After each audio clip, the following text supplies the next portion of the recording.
Hi everyone, first day of the trading week, 21st of May, and straight from our opportunity watch list. This is the Euro versus the Australian dollar. Now you remember this one because just a few days ago we had a short position and we did really nice, right? We took about 150 pip straight from the level of 58.70. As we noticed that price was unable to break back above that level, right, the key level of 58.78. We took a very nice move. Unfortunately, it got completely stopped, right? The negative momentum got, at least at the beginning, got completely blocked by the 56.82, and I was a bit concerned when I noticed that price was unable to break. So at that point, because if you remember, our final destination was actually right here, right, the mega key level of the big setup, 53.28, and as I noticed that price was obviously found it to be difficult at first to break that 56.82. I was concerned that we're gonna have an upside move, just another upside leg, right, because price seemingly had started to trade sideways, right? It did these three legs, and I was concerned about the fourth leg.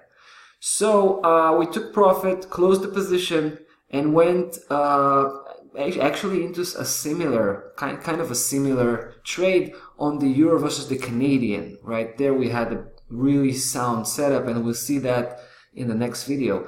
But what I'm trying to say here right now is that price actually broke the 56.82, right? So, I mean, I'm definitely ready to pull the trigger on this one yet again and take the rest of the move as I was as originally planned, right, at 53.28. That was the original plan. So I'm planning to go back again into a short position on the Euro versus the Australian. I want to show you why I think this has been triggered here. So I'm just switching to the weekly chart. And here is the real trigger, right? I'm still looking at that same level, 56.82. That is the bottom level of this local setup, right? I'm not talking about the big setup, which is the black one. I'm just talking about the very last level here, 56.82. And you can see the close, take a look, close of the weekly bar, 56.76 last week, right?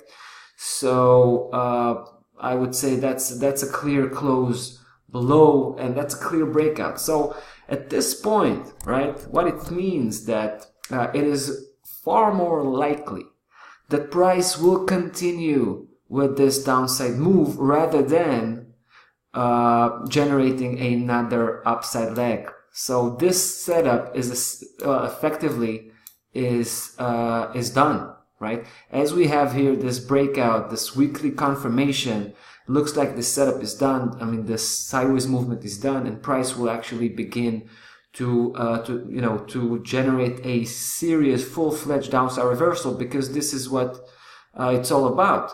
Price had come from below, and I'm talking about the previous upside trend, right? It was a very strong one, and I think we're looking at the beginning of a new downside trend, just a full-fledged downside reversal, and this is the moment where we got that confirmation.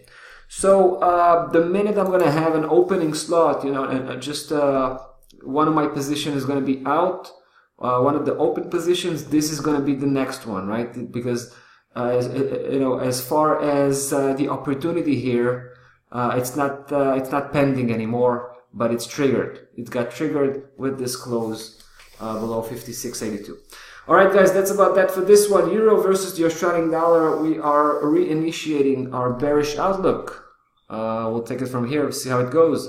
In the meantime, I'll say goodbye, and we'll see you in the next video.